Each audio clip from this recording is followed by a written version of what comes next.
I've been teaching art for 35 years, and a question I often see in the comments on different teacher forums is, how should I organize my room? Now, I'm going to admit my room is a mess, but it's organized chaos.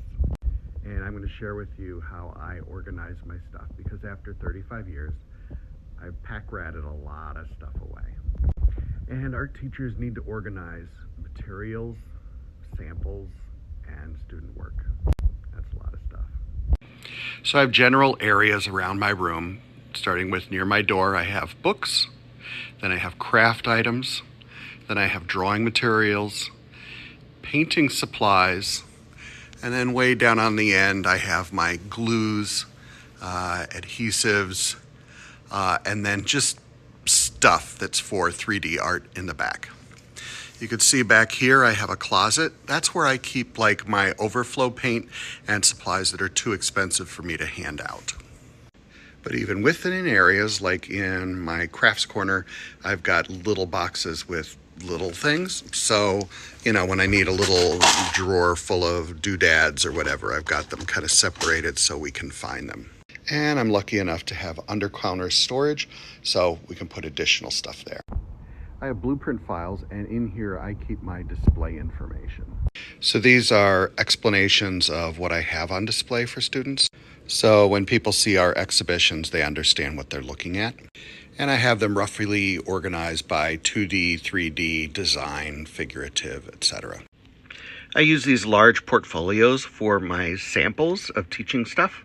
So like here I've got cartoons, fashion, self-portraits, collage, illustration projects, see life posters, perspective posters, watercolors, tessellations, cross-hatching, sculpture templates, tree sculpture information, and then I have a really thick one full of painting examples and acrylic and oil paintings.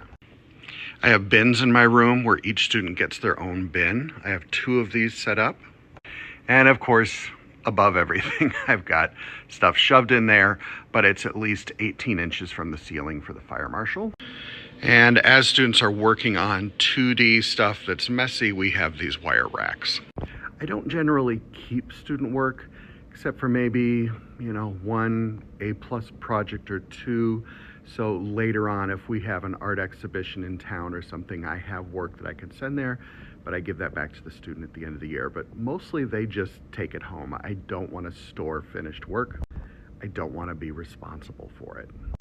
And then I also have file cabinets where I store my handouts, quizzes, tests, worksheets, etc. And I actually have 2 of those. And then I have my workstation, which looks like something exploded on it, but it's organized chaos. I also recognize I have an old science room with 8 sinks. That is amazing.